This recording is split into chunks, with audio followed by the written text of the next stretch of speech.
모두가 궁금해하는 데이터의 모든 것을 알려드립니다. 데이터에 미쳐있는 사람들과 함께하는 데이터 이야기 데이터올릭 지금 시작합니다. 와. 네, 멤버 소개하고 시작하겠습니다. 박 박사님. 네, 자동화 생각에 뇌가 기계로 바뀐 박 박사입니다. 반갑습니다. 반갑습니다. 네, 김 팀장님. 네, 데이터 분석으로 밥 먹고 사는 김 팀장입니다. 반갑습니다. 반갑습니다. 네, 그리고 저는 데이터 자료를 꿈꾸는 앨리스입니다. 반갑습니다. 반갑습니다. 저희 데이터올릭은 유튜브, 팟빵, 애플 팟캐스트에서 들으실 수 있고 그 외에 저희도 모르는 다양한 팟캐스트 플랫폼에도 업로드되고 있습니다. 페이스북 페이지와 인스타그램 계정, 트위터 계정도 운영하고 있습니다. 데이터올릭은 여러분의 후원으로 만들어집니다. 카카오뱅크 계좌로 매월 초에 3만 원 정기 후원해주시는 기동량님, num나님, 매월 15일 만원 후원해주시는 운나이7님, 팟빵으로 2만 원 정기 후원해주시는 막송님, 감사합니다. 이렇게 저희 데이터올릭을 후원하고 싶으시다면 팟빵과 유튜브 공지사항, 채널 정보, 그리고 유튜브 영상에 후원 계좌가 있습니다. 여러분께서 보내주신 후원금은 녹음 편집 콘텐츠 제작에 소중하게 사용하겠습니다. 데이터올릭은 데이터 관련 분야의 다양한 소식을 전하는 팟캐스트입니다. 저희 방송에 광고를 넣거나 데이터 관련 교육을 의뢰하시려면 데이터올릭@gmail.com으로 문의해주세요. 방송을 들어주시는 모든 분들께 감사드립니다. 감사합니다. 네, 팟빵으로 들으시는 분들은 무슨 일인지 모르니까 좀 설명을 해드리자면 네, 설명해드려야 될 것 박 같아요. 박사가 카메라 앞에서 온갖 쇼를 하고 있어요. 그래서 아양을, 네, 앨리스가 애교를. 참지 못하고 실소를 터뜨렸다. 네, 그렇습니다. 그간 안 한 게 아니기 때문에 저는 네. 더 이상 얘기하지 않겠습니다. 네, 근데 볼 때마다 웃음이 나요. 네, 다행이네요. 감사합니다. 반응해 주셔서. 우습죠. 말아야 되는구나. 우스운 상황이에요. 야이씨.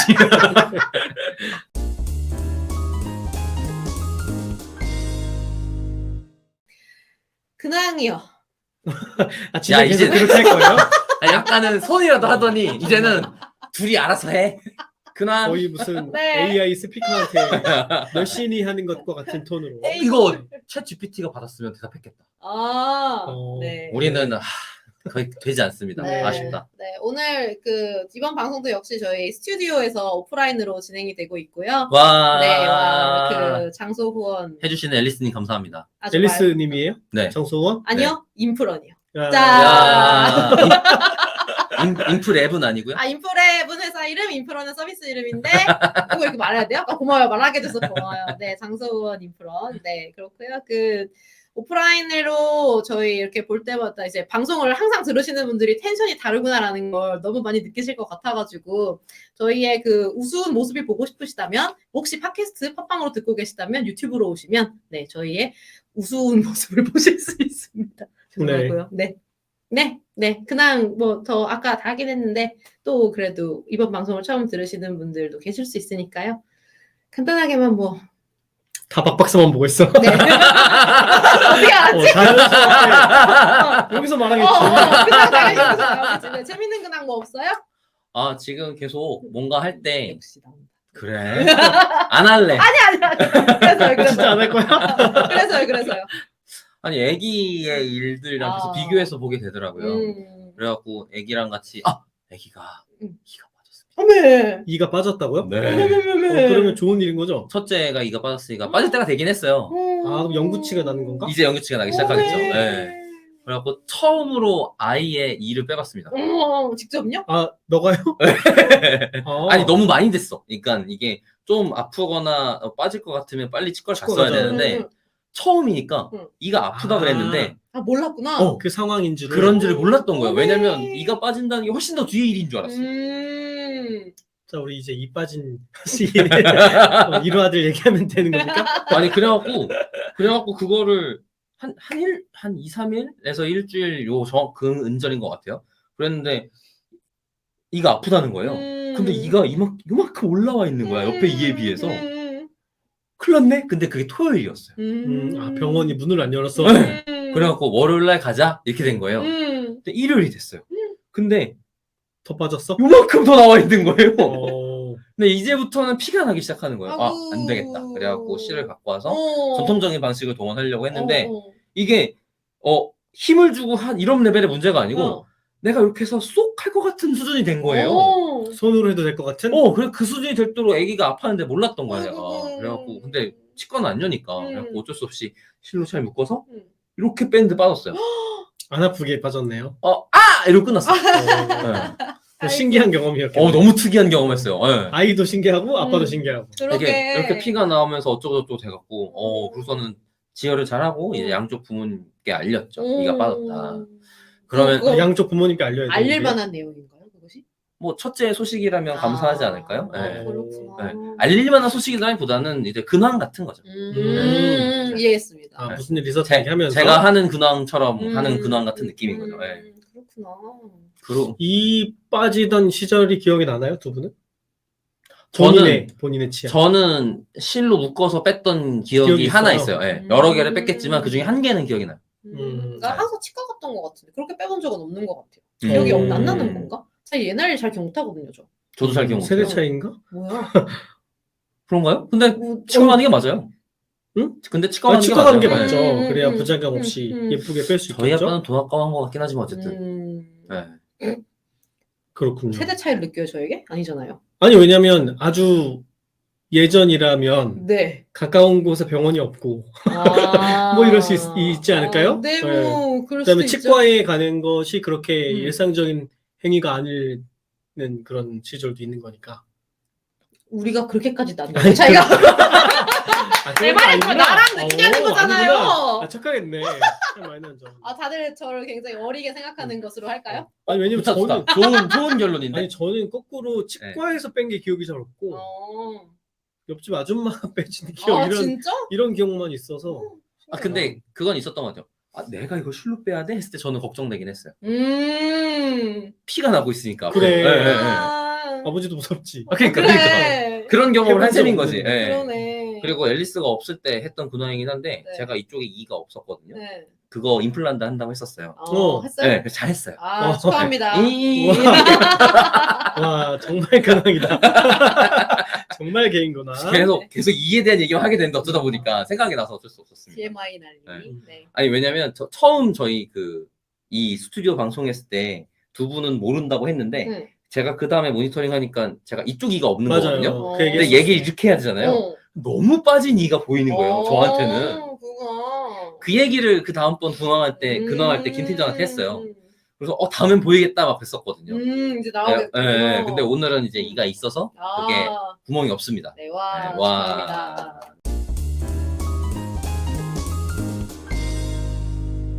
그럼 이제 근황 들었으니까 본론을 시작해봐도 될 것 같습니다. 네. 찌르면 근황 나오는 박 박사님 오늘의 주제를 준비해 주셨죠? 젠장. 뭔데?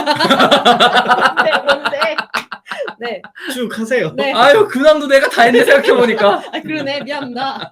네, 주제 뭐죠? 오늘은 제가 특이한 단어를 최근에 알게 돼서 그 네. 단어를 소개하는 시간을 가져볼까 합니다. 와. 그래서 이름하야 헤드리스 CMS입니다. CMS래 안 돼요. 오 틀렸어 미안해. 다시. 헤드리스 BI입니다.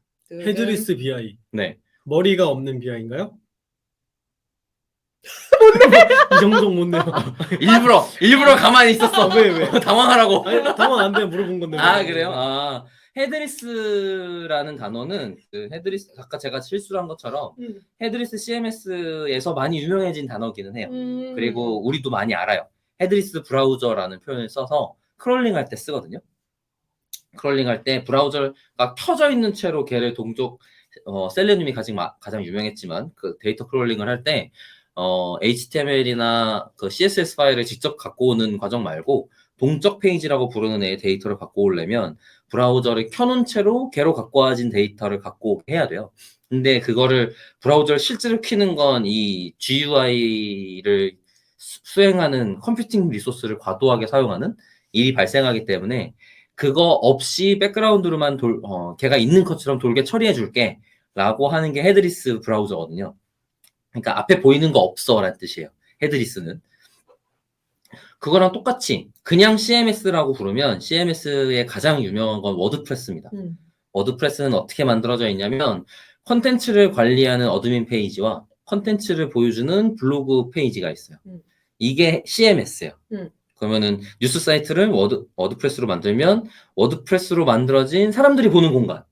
그리고 거기에 컨텐츠를 올리기 위해 로그인해서 컨텐츠 만들고 뭐 드래프트 만들고 승인하고 이런 걸 하는 공간 이렇게 두 군데가 있는데 헤드리스 CMS는 앞에 사람들이 보여주는 공간이 없이 컨텐츠 관리하는 것만 있는 걸 헤드리스 CMS라고 불러요. 보여주는 게 없다란 뜻이야. 헤드리스라는 건. 그렇게 하면 뭐가 좋아요? 여기를 자기 맘대로 할 수 있죠. 자기 맘대로라는 것은? 헤드리스 CMS가 나오게 된 계기는 새로 프론트엔드 프레임워크들이 좋은 게 많아지면서 워드프레스만으로는 표현하기 힘든 자유로운 모양의 블로그라든지 자유로운 모양의 뉴스 사이트라든지 자유로운 모양의 이커머스 사이트라든지를 만들 수 있게 됐어요. 그러니까 어드민만 있는 거네요? 네. 아. 어드민만 있고 그러니까 워드프레스 그때 쓰지 않았어요? 저 개인 블로그 워드프레스예요. 아, 그래요? 아, 그래요? 진짜? 그렇구나. 근데 이제 옛날에 만들었다는 얘기죠. 그죠? 머쓱. 2008년 말일 때. 아니야. 난 2016년인데 어쨌든요. 아무튼요. 네. 예. 근데 워드프레스는 근데 그 프론트엔드 쪽의 자유도가 워드프레스 기능에 종속돼 있어요. 그러니까 블로그를 예쁘게 만들고 싶어도 워드프레스가 제공하는 기능 하에서만 할 수 있죠. 맞아요. 네. 자유도가 높지 않다. 네. 근데 헤드리스 CMS는 데이터를 만들어 놓은 데이터를 API로 갖고 올 수 있게 만들어 주거든요. 제가 뭐 이건 블로그, 얘는 뭐 블로그에는 제목 있고 본문 있고 뭐 작성자 있고 뭐 태그가 있어 같은 걸 내가 만들면 그대로 어드민 페이지가 만들어져서 각각의 것들을 데이터를 만들어 넣을 수 있어요. 그렇게 데이터를 만들어 넣으면 그게 API가 자동으로 만들어져요. 그래서 첫 번째 데이터 줘. 이런 거 하면 API로 JSON으로 만들어서 저한테 출력이 되거든요. 그러면 프론트엔드 개발자가 직접 프론트엔드를 예쁘게 만들어서 거기다가 API 콜만 하면 돼요.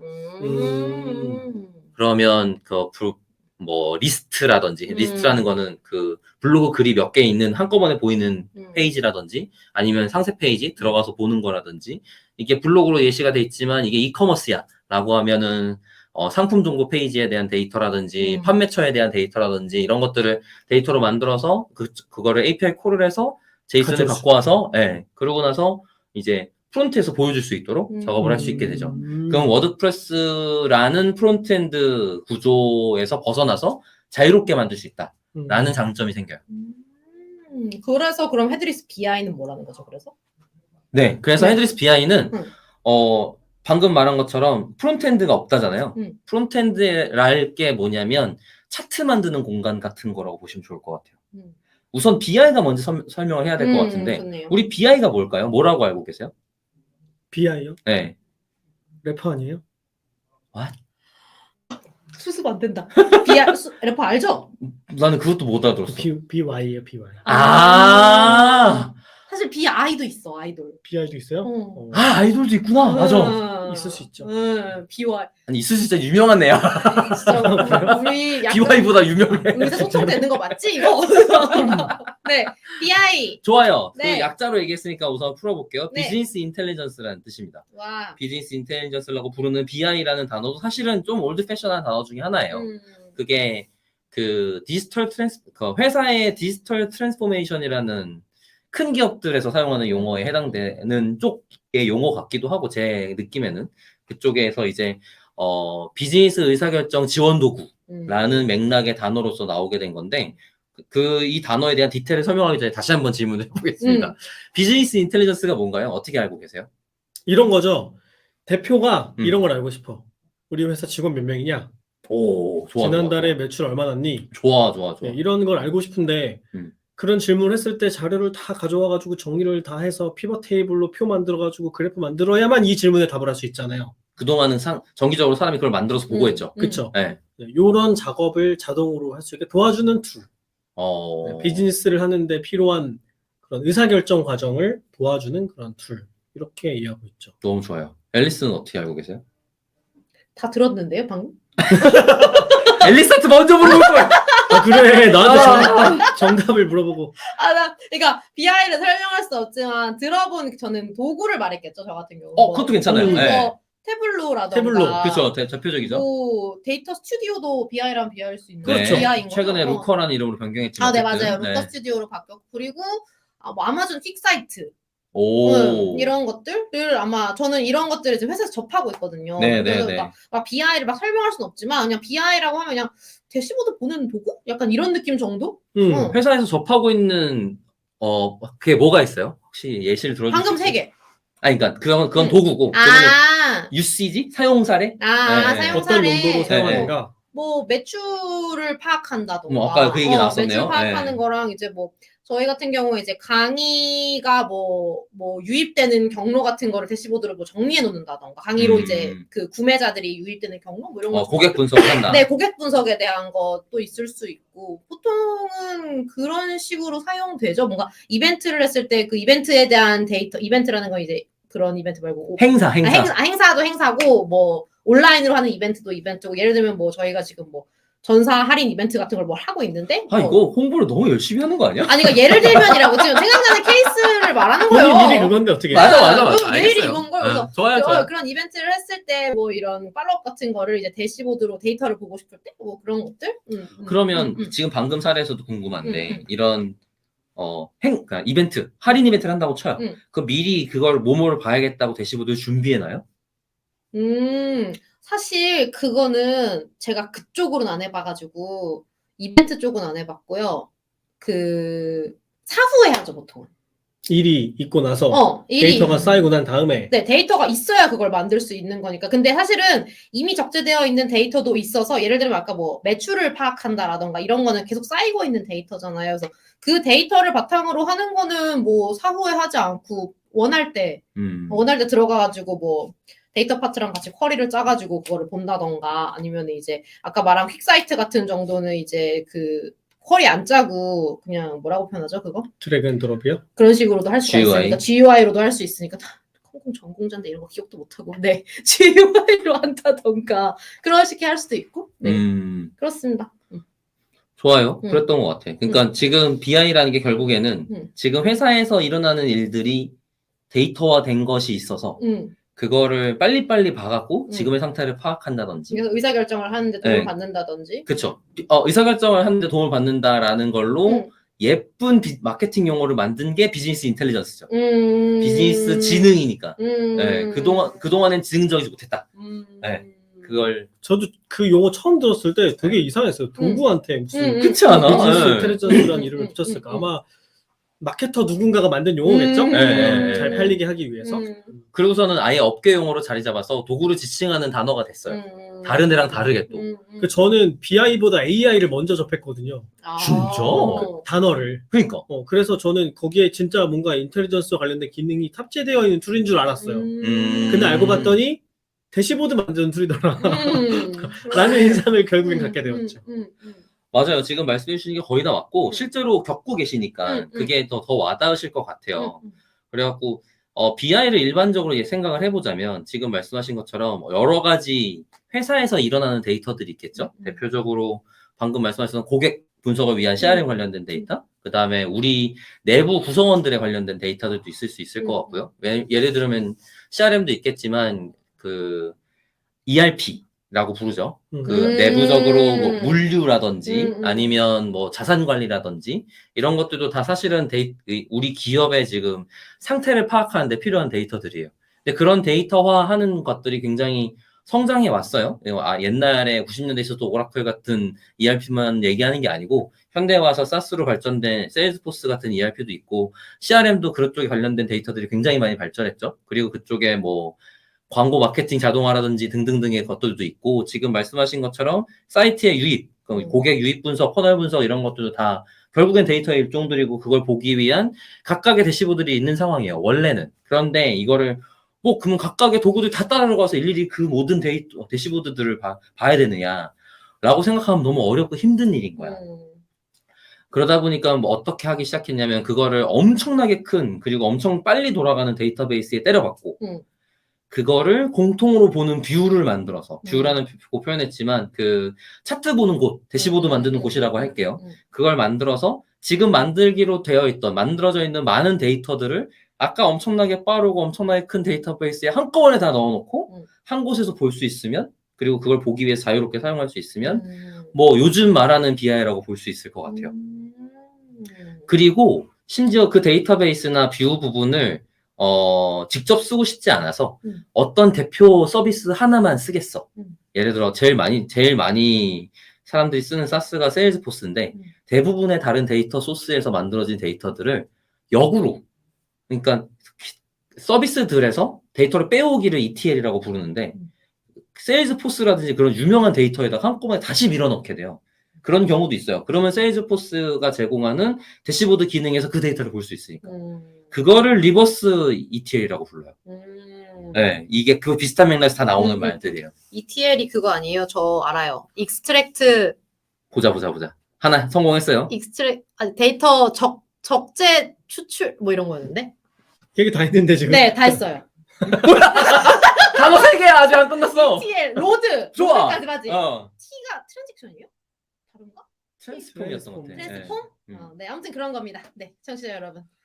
전달된 겁니까? 네, 맞아요. 다시 얘기해줘. ETL 다시 얘기해줘. 바꿨었는데. 여러 네. 서비스의 데이터가 네. 만들어지게 될 텐데 그쪽에 있는 데이터를 추출해 와서 내가 필요한 대로 가공해서 쓰는 것. 그러니까 A의 데이터 소스에서 B의 데이터 소스로 넘기는 걸 ETL이라고 부르는데요. 그거는 우리 방송에서 너무 많이 다뤘어. 넘어가요. 네, 죄송해요. 넘어가시죠. 그래서요? 근데 그거를 그러니까 보통은 어떤 서비스에서 만들어지니까 그거를 빼내와 갖고 내가 자유롭게 다루고 싶으려고 빼오는데 그걸 ETL이라고 부르니까 이거 이렇게 빼온 애를 다시 반대로 어디 서비스에 넣으니까 반대로 넣잖아요. 그래서 그걸 리버스 ETL이라고 불러요. 근데 리버스 ETL 쓰는 이유가 아까 말했던 세일즈포스는 약간 영업 데이터 이런 것들 많이 하거든요. 그러니까 고객 데이터가 만들어지는 다른 데이터 소스에서 얘를 세일즈포스에 잘 밀어넣을 수 있으면 세일즈포스의 대시보드에서 그 데이터를 활용한 의사결정이거나 대시보드를 추가적으로 볼 수 있게 되는 거죠. 그러니까 우리가 보는 차트를 보는 곳이라는 걸 세일즈포스라는 대표 서비스에 의지해서 하는 거예요. 그러니까 세일즈포스가 BI 역할도 하게 되는 거죠. 그런데 일반적으로는 그게 일반적인지 모르겠지만 BI를 다루는 어쨌든 지금 구성을 생각을 해보자면 데이터 소스 데이터를 만들고 컴퓨팅하고 처리하는 곳, 걔를 보는 곳 이렇게 3단으로 이루어져 있어요. 근데 헤드리스라고 한다면 보는 곳 부분을 빼는 거예요. 얘 없어. 너 쓰고 싶은 거 마음대로 써.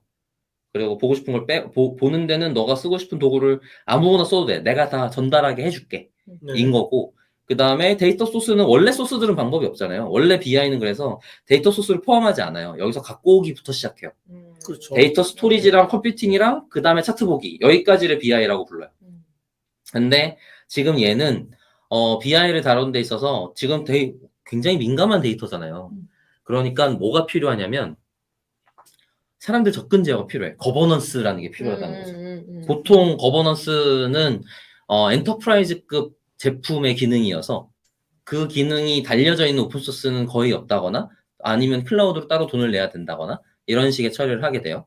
그리고 이쪽 여러 가지 데이터 소스에서 데이터를 갖고 왔으면 얘를 어떤 하나로 예쁘게 만들어서 어그리게이시라고 불러요. 여러 데이터를 모아서 내가 필요한 요약 데이터를 만들어 놓고 얘만 계속 보고 싶어. 근데 이 과정을 해주는 애가 이 컴퓨팅 파워가 가지고 있는 어떤 쿼리 엔진이라든지 DB 엔진이라든지 이런 애들이 처리를 해줘야 되는데 그거를 어떤 걸 쓰든 그 백엔드를 어떤 걸 쓰든 공통으로 만들어서 취급할 수 있도록 기능을 제공하기도 해요. 여러 데이터 소스에서 아니면 카프카라든지 이런 애들을 스트림 데이터라고 부르는데 그쪽에 있는 애도 연속적으로 갖고 오는 기능도 같이 제공을 하죠.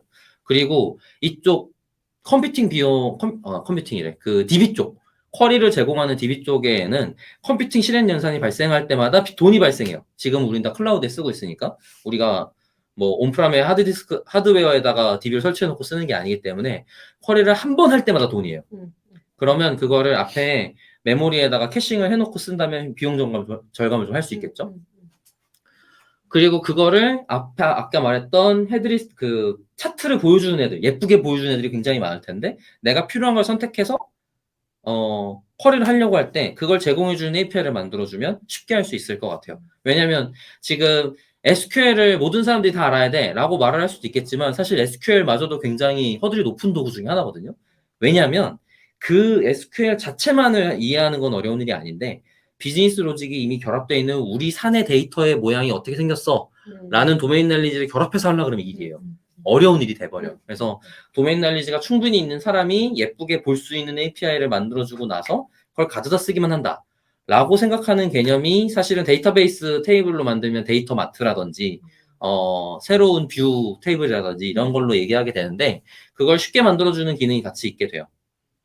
그렇게 하면 우리의 입맛에 맞는 예쁜 차트 만들어주는 프론트엔드 도구를 사용해서 정확하게는 차트 출력 도구겠죠. 그게 프론트엔드라고 표현할 수도 있겠지만 어쨌든 무엇이 됐든 대표적인 오픈소스가 뭐가 있죠? 슈퍼셋 같은 애들이 있어요. 걔는 그냥 SQL 쿼리 같은 거 간단하게 만들면 차트를 예쁘게 만들어줘. 그런 것들이 있는데 그런 것들을 붙여놓고 뒤에는 쓰게 돼요. 근데 아까 말했던 것처럼 가장 중요하게 보는 제가 생각하는 가장 중요한 기능은 접근 제어이긴 했어요. 접근 제어 기능을 공통적으로 넣기가 되게 어려워요. 근데 이 헤드리스 헤드리스 BI라는 도구는 그거를 강조하고 있는 것 같아요. 제가 볼 때는. 그래서 되게 영리하게 새로운 제품군을 만들었다라는 생각이 들었던 것 같아요. 왜냐면 고 단계 더하기 뷰까지 한꺼번에 묶어서 BI라고 팔고 그런 애들은 사실 좀 비싸거든요. 그리고 그 세트로만 쓸 수밖에 없게 돼 있어요. 네, 그래서 자유도가 좀 떨어지는데 그러다 보니까 아마 여기 그러면 여기만 필수적으로 제공해 준다면 도움이 되겠는데 같은 식으로 접근한 제품인 것 같더라고요. 사실 헤드리스 BI라는 단어를 듣고 아무리 찾아봤는데 타겟하고 있는 회사가 한 군데밖에 없어요. 세일즈포스? 아니요, 큐브라는 회사예요. 세일즈포스는 이미 그 자체가 ERP 솔루션이고 계속 여러 가지 기능을 확장하고 있는 거대한 솔루션사이고요. 지금 얘는 니치 마켓으로 좁게 들어간 거니까 세일즈포스랑은 전략이 다를 수밖에 없죠.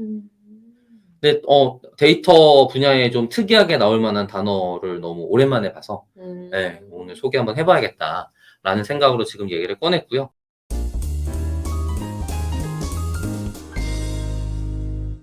오늘 좋은 키워드를 알아가셨죠, 구독자 여러분? 이런 게 나왔답니다. 신기하다. 근데 진짜 이게 쓰는 데가 하나밖에 없다고요? 회사가? 아니 그런 단어를 가지고 네. 자기 회사를 포지셔닝 하는 회사가 자신 제품을 포지셔닝 하는 회사가 한 군데밖에 없다고? 네네네 이 회사가 말한 단어예요. 네. 그래요. 근데 이게 잘못 이해하고 물어봤네. 뭐요? 뭐를 대체하려는 툴인가를 물어보고 싶었어요. 그러니까 뭘 대신에 이걸 쓰면 좋은가, 혹은 이걸 추가하면 뭐가 더 좋아지는가를 묻고 싶었어요. 예를 들면은 보통 BI 툴하면 뭐 태블로를 쓰거나 파워 BI를 쓰거나 하고 있을 텐데 그런 유저들한테 어떤 도움이 될 수 있는 건가요? 태블로 같은 경우도 지금 태블로가 자기의 쿼리 엔진 더하기 차트가 있다고 말씀드렸잖아요. 그러니까 예를 들면 지금 데이터를 태블로에 다 몰아 넣어야만 쓸 수 있고, 그렇죠. 그리고 태블로에 프론트 도구를 써야만 쓸 수 있는 거죠. 그렇죠. 네. 거기 한정되는 거죠. 거기 한정되는 네, 거예요. 네. 근데 그게 아니고 지금 얘는 그 중간에 데이터 소스 더하기 여러 가지 추가 기능들을 한꺼번에 제공을 해주고 그거를 가져다 쓰기 위한, 그러니까 데이터들을 잘 모아놔서 한꺼번에 쓰기 좋게 하나의 뷰로 만들어 놓고 얘를 쓰기 위해서 여러 가지 도구를 쓸 수 있을 텐데 그거는 내 마음대로 아무거나 선택해서 쓸 수 있게 해주는 거예요.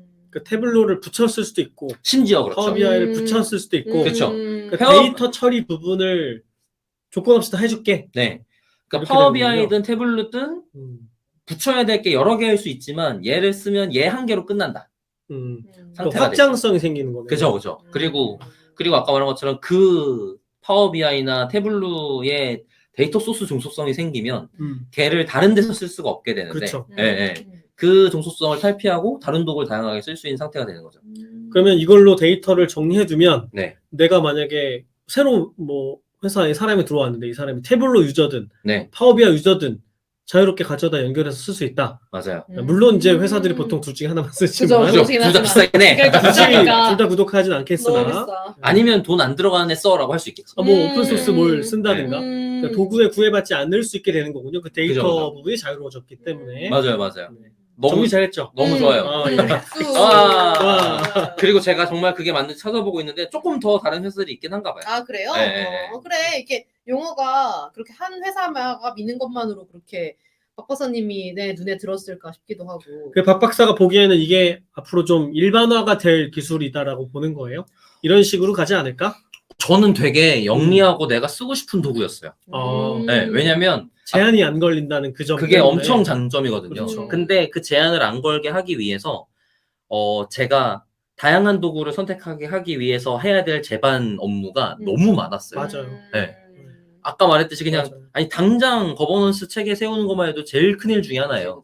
그리고 그 제일 큰일이라는 게 그렇게 쉽게 돌아가지 않거든요. 네, 근데 그게 이미 근데 그 뭐지 접근 제어라는 분야 자체는 이미 굉장히 여러 가지 기술적으로 해결된 무언가긴 하단 말이에요. 그러다 보니까 이걸 적용하기 쉽게 요 맥락에 적용하기 쉽게 만들어 주었다. 컴포넌트화해서 자기 걸 끼워 넣으면 쉽게 할 수 있도록 해주었다라는 게 저한테 굉장히 매력적으로 다가왔고, 그리고 그게 얘네가 제가 알기로는 구글 계정이라든지 이런 오픈 OICD 같은 걸 연결해 준다든지 SSO 같은 거 연결해 준다든지 이런 걸 해줘요. 그러면은 기업 계정 연결이라는 것들이 문제가 안 되게 되는 거예요. 근데 다른 애들은 그걸 하려고 할 때 힘든다든지 아니면 그렇게 연결해 놓으면 얘밖에 못 쓴다든지 이런 문제가 생기는데 말이죠. 그러니까 저는 좋다고 본 거죠. 너무 그러니까 제가 약간 좀 어떤 그러니까 도구를 하나 놓고 비교를 하게 되면 얘네 컴포넌트를 뜯어갖고 이 컴포넌트는 얘가 좋고 이 컴포넌트는 얘가 좋고 이렇게 하게 되잖아요. 근데 그거를 조합해서 만들고 싶은 욕구가 안 생길 수가 없어요. 그렇죠. 네. 툴에 종속된다는 게 얼마나 깝깝한 건데. 그러니까. 근데 얘는 근데 그건 안 돼요. 이거 이거 좋다. 맞아요. 근데 얘는 그건 안 돼요. 이렇게 되는 거잖아요. 매번 그거 물어보잖아. 네. 파워비아이에서는 이게 되던데 태블로에서는 이게 되나요? 이런 질문 항상 하게 되잖아요. 맞아요. 근데 이제 그러한 좀 속성을 뭐 비용 문제는 차치하고라도 어쨌든 자기가 쓰고 싶은 맥락에서 탈피해 쓸 수 있어요. 쓰기 수월해진다. 그리고 그거를 한 곳에서 관리한다. 그러니까 데이터의 최종 원본이라고 한 곳 하게 되면 그걸 보통은 한 군데만 두기를 선호해요. 저도 그렇고 많은 사람들이 그럴 거예요. 근데 이제 아까 이런 헤드리스 BI 같은 도구가 없는 상태에서 하면 여기도 그게 있고 저기도 그게 있고 여기도 그게 있고 해놓고 불러오는 설정에 따라 값이 달라질 수도 있다던가 이런 문제가 발생하는 거죠.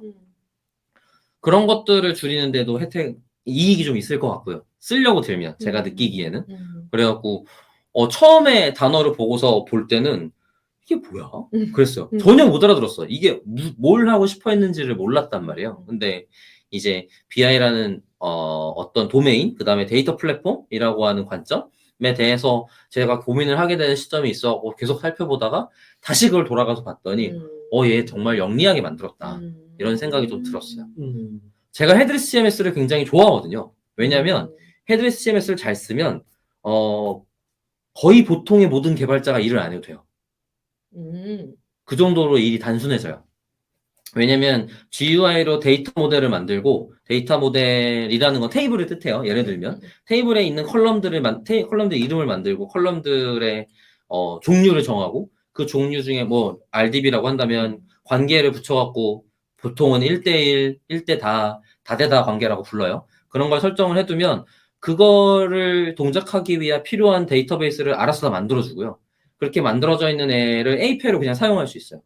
그러고 나서 그걸 관리하는 어드민 페이지가 나온 상태로 시작을 하잖아요. 그러면 백엔드가 만들어야 되는 기본적인 CRUD는 코딩 없이 할 수 있다는 소리예요. 그래서 헤드리스 CMS를 굉장히 좋아하고 잘 쓰고 있는 와중이었는데 헤드리스라는 키워드가 있어서 혹했었는데 그런 맥락의 도구가 아닌 거야. 그래갖고 이상한데? 그러고 지나갔다 다시 보니까 이런 거구나가 된 거죠.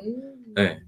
아마 인테그레이션이라고 불러요. 어떤 데이터 인테그레이션이나 커넥터라고 부르게 되는데 커넥터는 여러 데이터 소스, 예를 들어서 포스트그레, 뭐 MySQL 같은 데이터베이스도 있을 거고 아니면은 여러 SaaS 솔루션들도 있겠죠. 뭐 세일즈포스라든지 아니면은 구글 어널리틱스라든지 이런 데이터 소스에서 우리 데이터 원소 소스를 갖고 오기라는 걸 특별한 어려움 없이 설정할 수 있게 해준다면 그것조차도 굉장히 큰 일 중에 하나예요. 저는 데이터 엔지니어링이 그 자체만으로 사업화된다고 생각했던 사람이었기 때문에 그게 얼마나 이익인지를 알고 있어요. 심지어 얘는 그걸 해줌에도 불구하고 이 데이터 커넥터라는 분야는 여러 회사들이 그리고 여러 오픈소스들이 내가 그거의 표준이 되겠어 라고 해서 굉장히 많은 커넥터를 만들어서 나 인테그레이션 굉장히 많이 잘 돼요 라고 홍보하는 분야 중에 하나거든요. 근데 그렇게 심지어 커넥터 자체는 자기가 안 써도 되겠지. 그렇게 만들어진 애 갖다가 우리 소스로 다 저장만 할 수 있으면, 그리고 저장된 애를 우리가 익숙하게 만들어진, 우리가 특별하게 제공하는 쿼리를 통해서 뷰를 만들 수만 있다면, 그러면 좋은 도구라고 생각이 들더라고요. 그래서 최대한 데이터 엔지니어링, 데이터 플랫폼스러운 무언가를 만들 때 노력을 줄일 수 있는 도구 중에 하나라는 생각이 들었고, 제가 또 보고 유념해서 봤던 이유는 오픈소스로 나와 있어요, 우선. 네, 그래서 제가 자체적으로 구축할 때 되게 좋은, 중요한 컴포넌트 중에 하나예요.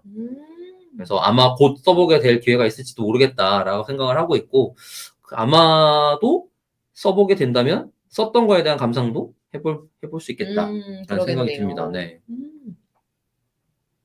재밌네요.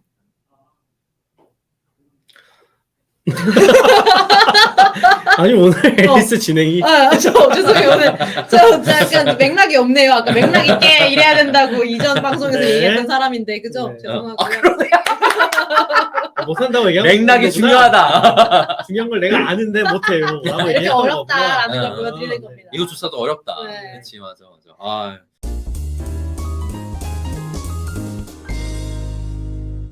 네. 그러면 사실 여기에 그 데이터 엔지니어링 팀이라든지 BI를 사용하는 분이 지금 앨리스이시니까 혹시 안쪽에서 어떻게 돌아가고 있는지 알고 있는 부분이 조금 있을까요? 저희 요즘에 한창 이제 거의 이제 데이터 파이프라인을 세팅을 거의 이제 완료해가는 단계여가지고 그러니까 전에 한번 채용했다고 했었잖아요. 네네네. 그래서 요즘에 그 빅쿼리 공부해요. 네, 일단은 이제 빅쿼리를 지금 데이터 소스의 진실 소스 원천으로 지금 정해놨군요. 네네네. 그래서 이제 빅쿼리를 공부를 하고 있고, 그거를 바탕으로 이제 아까 그 루커 스튜디오, 데이터 스튜디오에서 이름이 바뀐 루커 스튜디오로 다 같이 이제 업무 도구를 통일하는 식으로 좀 가고 있어요. 스프레드시트라든지 엑셀이라든지 아니면 다른 그냥 뭐 GA라든지 이런 다양하게 흩어져 있던 대시보드를 하나로 통합하는 작업을 한다. 네, 하나로 해서 이제 다 그 전사의 직원들이 데이터를 보는 능력, 데이터를 다루는 능력을 조금 더 이제 업그레이드하고 싶다라는 이제 방향에 따라서 그런 식으로 가고 있고, 이제 그래서 그쪽으로 이제 데이터를 다뤄볼 일이 거의 없던 파트의 사람들은 이제 공부를 시작하고 있죠. 그쵸, 자기 업무에 그 데이터를 써야 된다고 한다면, 그렇죠.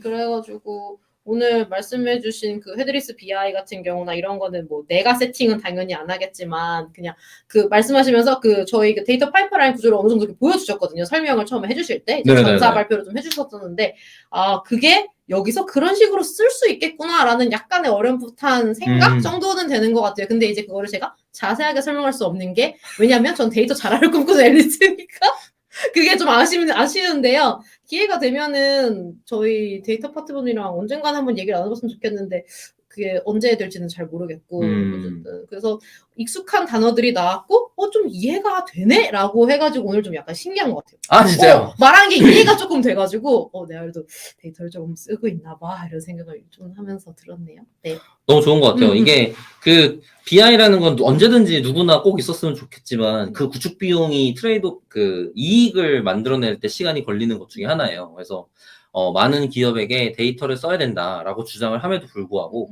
실행하기도 어렵고 실제로 그렇게 쓰는 게 쉬운 일이 아닌 이유가 아까 말한 것처럼 그런 BI 툴 구축이라는 게 지금도 지금 앨리스 회사에도 뭐 스타트업에서는 작지 않은 규모를 가지고 있죠. 그리고 작지 않은 투자를 하고 있는 회사임에도 불구하고 이제 툴을 통합하는 단계, 그 다음에 이제 어떤 도구를 써야겠다는 의사결정을 하는 단계라고 생각을 해보면 데이터를 보고 의사결정하고 그걸로 일한다는 건 참 쉬운 일은 아닐 수도 있겠다 라는 생각이 많이 들어요. 그래서 또 그 이제 데이터를 다루지 못했던 구성원들이 그걸 학습하는 비용도 사실은 만만치 않고, 근데 또 그렇다고 데이터 파트에 모든 걸 요청하기엔 또 그것도 업무가 몰리고 그러다 보니까 그런 괴로움.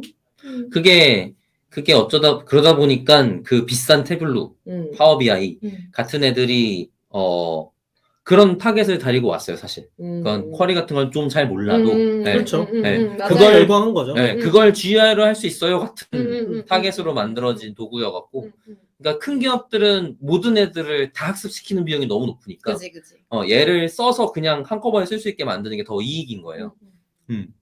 근데 기업의 크기나 상황에 맞게 의사결정해야 된다라는 느낌인 거고 뭐 루커 스튜디오 같은 경우는 아마 빅쿼리랑 아예 그냥 연동 설정만으로 끝날 거예요, 제 기억에. 그래서 빅쿼리 쪽의 데이터를 어떻게 예쁘게 쌓느냐라는 것만 데이터 엔지니어가 고민하면 사용자 쪽, 그러니까 내부 직원들이 데이터를 보는 데 있어서 어려움을 좀 적게 만들 수 있거나 아니면 데이터 엔지니어분이 마트 수준의 데이터, 그러니까 각각의 도메인에 필요한 형태의 데이터로 이미 테이블을 구성해주고 제공을 한다거나 같이 하면 조금 더 수월하게 사용을 할 수 있겠죠. 근데 그게 빅쿼리가 아닌 소스에서 들어온 데이터도 연동해서 쓸 수 있어요? 그런 식으로 구현하시는 거니까 일단은 그러니까 제 기억에 빅쿼리 다 때려놓는 거였는지 아무튼 어쨌든 어떤 구조를 거쳐서 GA도 저희가 이제 어드민으로 들어오는 그런 로우 데이터들도 한 번에 그냥 루커스에서 다 할 수 있는 최종 라인은 거기서 볼 수 있게. 그래서 어쨌든 뭐 표준 SQL로 빅쿼리에서만 할 수 있으면 뭐 다 된다. 약간 이런 느낌의 그거였거든요. 그래서 빅쿼리가 사실 그 정도로 많이 써요. 그리고 빅쿼리를 데이터 엔지니어 분께서 가장 조심해야 될 게 비용이에요, 사실. 맞아요. 아까 어디지? 쿼리 날리는 대로 돈 돈이에요, 나간다고. 맞아요. 네. 그게 딱 저희 지금 거를 알고 있어가지고 그래서 저희도 이제 처음에 학습하는 동안은 그냥 자유롭게 하라고 다 하시더라고요. 학습하는 비용 그거는 다 알아서 감안할 테니까. 그래서 좀 적응이 되면 이제 팀별로 이제 표준으로 사용하는 이제 공용 쿼리 같은 것이 생기겠죠. 어떨 땐 이런 쿼리를 쓴다라는 게 이제 그게 나오면 그거에 맞게만 이제 재활용해가지고 쓰는 그런 식이 되지 않을까 싶어요. 맞아요. 그래서 나 데이터 얘기하고 있어. 맞아요. 나 지금 너무 감동하고 있어요. 내가 앨리스랑 해야 된다고 했잖아요. 우와! 이게 지금 데이터 홀릭 1년 반 만에 이뤄진 일입니다, 여러분. 그게 데이터를 덕분인지는 모르겠지만 그치, 회사 덕분이잖아. 아니, 회사가 그래도 시키는 일이라고 아니야. 이게 여러분들과 함께한 대화가 얼마나 저에게 도움이 되는지 아십니까? 그렇다고요. 네. 아니 근데 그게 지금 많은 분들이 겪는 일일 것 같아요. 데이터 자라를 꿈꾸는 사람들 입장을 생각을 해보면 회사에서 뭔가 한다는데 그게 뭔지는 잘 모르겠고 그렇죠. 네, 그런 것들을 하나하나 소개하는 시간이 저에게 지금 감사한 일인 것 같아요. 그게 아마 앨리스가 지금 좋은데? 같은 생각을 하게 될 포인트인 것 같은데. 네. 너무 감동했어요. 네. 이제 사실 그러니까 이 정도로 얘기하면 좋겠구나라는 생각이 같이 들면서도 아까 김 팀장이 얘기한 것처럼 무슨 얘기 더 해줘야 되지? 같은 상황이 되는 시점인 것 같아요. 그러니까 제가 이걸 제 전문성으로 쭉쭉쭉 더 가면 그 다음에 이제 못 알아듣거나 그렇지. 어려워지거나 그렇지. 이해 못할 일이 돼버리는 거죠. 그렇지. 아마 데이터 파이프라인은 가장 유명한 뭐 에어플로우 같은 파이썬으로 만들어진 도구를 쓸 거고 그거는 여러 곳에서 갖고 오는 커넥터들이 제공되고 있어서 그거를 사용하게 될 거예요. 그게 대표적으로 두 가지 데이터를 갖고 오는 방식이 있는데 하나는 배치 방식이에요. 하루에 한 번, 뭐 1시간에 한 번, 일주일에 한 번. 그 다음에 스트림 방식이 있어요. 데이터가 생성되는 대로 매번. 실시간? 네. 네. 리얼타임이라고도 불러요. 네, 네. 근데 그거를 실시간으로 하는 건 비용이 높아요. 그러니까 그 실시간성 때문에 나의 액션이라든지 아니면 그게 다이렉트로 데이터를 활용해서 서비스로 넘어가야 되는 기능이 있다거나 이럴 때 사용하게 되고요. 그런 것들은 뭐 아까 말한 카프카라든지 스파크라든지 레드판다라든지 몇 가지 오픈소스 유명한 것들이 있어요. 내 머릿속에 그림이 짜맞춰지기 시작했어요. 그 얘기를 들으니까. 우리도 맨날 이제 데이터 하루에 한 번씩 배치로 업데이트 될 때가 있고 실시간으로 될 때가 있는데 네.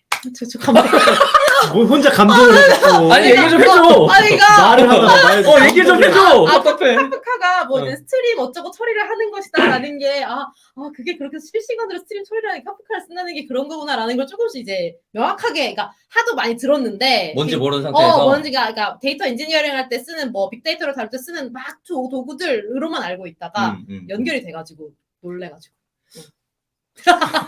오늘 방송 죄송해요. 이상한 감동 모먼트 때문에. 오늘 약간 아니 좋아. 근데 이러려고 하는 거니까 사실. 네. 그 아마 카프카로 인한 그 이벤트 드리븐 아키텍처 등등은 제가 전에 한번 데이터 메시랑 뭐 데이터 옵스에 관련된 에피소드에서 얘기나 소개를 한 적이 있기는 해요. 그래서 그걸 한번 참고를 해봐 주시면 방금 카프카 관련된 얘기를 굳이 카프카를 꺼내진 않았지만 비슷한 얘기를 하긴 했었거든요. 배치랑 스트림에 대한 소개도 했었고 그게 왜 또 생각이 났냐면 그 에피소드를 저희가 클럽하우스 실시간으로 녹음을 했었었는데 네. 저 없을 때네요? 네 맞아요. 근데 그때 질문이 비슷한 얘기들이 많이 나왔었거든요. 그래갖고 그거를 제가 모드코에서 제가 소통하려고 노력한 사례로 썼어서 기억이 났어 지금.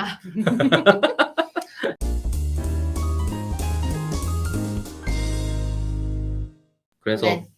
이런 여러 가지 데이터 플랫폼 도구들이 뭐 뭐 ETL, ELT, 뭐 이벤트 드리븐 아키텍처, 뭐 스트림, 뭐 이런 배치 이런 단어들이 있지만 결국에는 하고자 하는 바는 우리가 비즈니스 활동을 하는데 발생하는 데이터들을 최대한 많이 데이터화해서 그렇게 만들어진 데이터들을 잘 모아놓고 그거를 관계가 무엇이 있는지 내가 연결해서 보려면 무엇이 있는 것들도 파악하고 그거를 한꺼번에 다 같이 그 데이터를 봐가면서 의사결정을 하는 곳인 사람들끼리 소통하면서 그걸 보면서 얘기를 할 수 있으면 디지털 트랜스포메이션이 잘 일어난 비즈니스 인텔리전스를 잘 사용하는 기업이다. 같이 말할 수 있을 것 같아요. 네. 그럴 때 여러 가지 데이터 엔지니어라든지 데이터 분석가라든지 데이터 분석가가 대표적으로 이제 원초 소스 기준으로 차트 만드는 사람들처럼 저는 저의 인상에선 그렇고 그건 뭐 이게 약간 뭐 데이터 과학자들은 데이터 과학자나 데이터 ML 엔지니어 이런 사람들은 그 소스를 바탕으로 새로운 서비스용 기능을 만들거나 뭐 분석용 예측용 제품을 만들거나 이런 일들을 하게 되겠죠. 그러다 보니까 이렇게 원 소스의 스토리지 한 통인 곳을 잘 선택해서 그거를 여러 사용처에다가 사용하기 위해서 만드는 거는 굉장히 중요한 일인 것 같고요. 그거를 더 중요한 그 기업 대 기업에서의 사용성도 사람들이 요즘에는 고려하기 시작해서 콕핏이라는 기능을 넣기도 했어요. 그거는 거버넌스의 일종이에요. 그러니까 우리 회사 말고 다른 회사 사람인 저 사람한테 우리의 협업 일을 해결하기 위해서 요만큼의 요 데이터는 보여줘야 돼. 같은 걸 의사결정할 수도 있잖아요. 근데 보통은 그렇게 하면 그렇게 만들어진 데이터를 추출해서 이메일로 보내게 되죠. 근데 그게 아니고 요 테이블로 따로 세팅한 다음에 혹은 요 테이블은 얘한테 보여줘. 같은 접근 제어를 통해서 해결하는 시도들이 있고 요즘에는 많이 하고 있는데 그게 이제 스노우플레이크라든지 데이터 브레이크라든지 아니면 아마존에서도 최근에 비슷한 기능을 자기네 데이터 플랫폼에서 콕핏이라는 이름으로 발표를 했어요. 그래서 그런 것들이 이제 많이 이런 데이터를 쓰는 생태계나 환경들이 좀 발전하고 있구나라는 걸 그런 데서 좀 많이 느끼는 것 같습니다. 무궁무진하군요. 네, 그러면 이제 슬슬 마무리를 해볼까요? 저 오늘 제 오늘 진행 왜 이래요? 죄송해요. 약간 이제 체력이 떨어졌나 봐. 네. 마무리를 해볼까요? 좋습니다. 네. 소감 먼저 들어보도록 하죠. 네, 김 팀장님 소감 들어볼까요? 물 마시고 이거 마시고 있을 때 안 물어보는 것도 좋은 방법이에요. 다 드셨잖아요. 예. 네네네. 오늘 왜 이래? 네. 네. 일단 저는 무슨 인상을 받았냐면은 그 헤드리스 BI 얘기하는 거 맞죠? 그죠? 네네네. 헤드리스 BI라는 개념을 들었을 때 뭐가 생각이 났냐면 멀티 젠더 혹은 허브 혹은 뭐 독 이런 개념이 멀티 어댑터. 그렇죠. 우리가 예. 왜 충전기가 포트가 다 다르기 때문에 기기를 바꾸면 그때마다 충전기를 다른 거 써야 되잖아요. 그럼 관리하기도 되게 번거롭고 무거워지고 전압도 많이 쓰게 되고 이런 문제가 생기는데 젠더가 있으면 그게 한큐 해결이 되잖아요. 충전기 하나만 있어도 어느 장비에도 쓸 수 있으니까 그러면 여러 장비들을 가볍게 편하게 동시에 쓸 수 있게 되잖아요. 네. 그런 도구가 BI기에서 나온 게 아닌가 하는 생각이 들었고 그런 게 나오고 나면은 그 덕분에 다른 툴들을 더 쓰기 편하게 되겠다. 제한 없이 여러 도구를 쓸 수 있게 되겠다는 그런 생각이 들었어요. 비슷한 비유가 맞나요? 비슷한 비유인 것 같아요. 아까 말했듯이 어느 한쪽 데이터 소스, 그러니까 아까 말한 데이터 파이프라인을 구축해서 원천 데이터베이스 쪽에다가 전달하기만 있고 이 데이터베이스의 컴퓨팅 파워 쿼리와 그 차트 보여주기 부분을 지금 다 제품으로 만들어서 파는 것들만 있는 상황에서 컴퓨팅 부분도 더 떼어내서 더 좋은 도구를 선택할 수 있게 만들어주고 그거를 바꿔 낄 수 있게도 만들어주고 차트 부분도 다양하게 선택할 수 있게 만들어주고 하는 도구이기 때문에 좋은 비유인 것 같습니다. 앨리스 그러면 소감을 들어보도록 할까요? 네, 이상하다, 약간. 네. 소감, 일단은, 헤드리스 BI 자체를 뭔가 제가 쓰게 될 일은, 그 도구를 제가 쓸 일은 없겠지만, 오늘 아까 중간중간 제가, 하고 놀랬던 것처럼, 네, 이 말을 이제 이해하고 내가 박 박사님과 김 팀장님과 대화를 할 수 있는 사람이 오늘 되었다. 데이터 얘기, 기술 얘기할 때 나 항상 꿀벅은 벙어리였고 추임새만 넣었지만 오늘은 내가 대화를 하면서 방송을 함께 할 수 있었다는 게 굉장히 뿌듯하고요. 역시 써봐야 되네요. 업무에 써봐야 얘기를 하네요. 그럼요. 진짜. 자기가 옆에 있어야 돼요. 네, 그래서 이제 드디어 데이터 자라를 꿈꾸는 앨리스에 한 걸음 다가가게 된 거 아닌가 하는 생각을 하면서 아니요, 데이터 자라를 꿈꾸려면 네. 데이터를 잘하면 안 돼요. 그걸 써야 되니까. 맞다. 응. 데이터를 잘하는 앨리스가 되기 위한 걸음을 뛰고 있는 거 아닌가. 네. 네, 그런 생각이 드는 방송이었습니다. 네, 오늘 준비해주신 박 박사님 어떠셨어요? 네, 분량에 대해서 그동안은 한 번도 고민해본 적이 없었는데 오늘 엄청나게 고민하면서 했다. 가장 큰 일이었던 것 같고 그게 다행히 또 앨리스가 지금 업무 범위 내에 비슷한 일들을 눈으로 보고 있고 소개도 들은 적이 있었던 것 같고 그런 상황이었던 게 저한테도 많은 리프레시가 좀 됐다고 해야 될까요? 그러니까 그간 좀 쉬운 거 해야 돼. 너 용어 그런 거 해야 돼. 그런 거를 약간 놓고 있었거든요. 그동안은 김 팀장이 되게 열심히 챙겨줬었단 말이에요. 근데 그거를 그럼에도 불구하고 서로 이제 계속 약간 반만성처럼 되다 보니까 좀 손 놓고 있었는데 오늘 앨리스가 다시 그걸 일깨워준 것 같고 덕분에 좀 이거 그러면은 이것도 해야지 이런 생각들이 좀 많이 든 시간이었던 것 같아요. 그리고 아마 저는 제가 구축하고 또 관련된 얘기를 전달할 수 있을 것 같은데 그런 거 할 때 또 앨리스한테 질문을 할 수 있지 않을까라는 기대가 같이 들어요. 네. 그걸 대비하기 위해서 앨리스가 아마 회사에 있는 동안 데이터 엔지니어 분을 붙잡고 물어보겠죠? 미리미리? 그럴 수 있으면 좋겠다. 그건 이제 희망사항. 가장 이상적인 건 사실 앨리스가 지금 여기 계신 데이터 엔지니어 분을 끌고 와서 같이 방송을 한다. 네. 한 회 정도. 네. 네, 한 회 정도. 오. 네. 여기 회사의 지금 현 상황 소개. 이런 것만 해도 좋지 않을까라는 네. 기대도 좀 같이 드는 것 같습니다. 네, 기회가 되면 그렇게 스타트업의 상황, 그 인프런, 저희 회사의 상황을 좀 같이 이렇게 청취자분들과 공유할 수 있는 그런 자리를 마련할 수 있으면 좋겠고 언제가 될지는 모르겠지만 노력은 해보겠습니다. 너무 좋아요. 네, 했습니다. 그럼 이제 오늘 방송을 마무리해 보도록 할까요? 네. 그럴 수 있을 것 같습니다. 네. 네. 데이터 홀릭은 더 재미있는 컨텐츠를 가지고 다음 방송으로 다시 인사드리겠습니다. 감사합니다. 감사합니다. 감사합니다.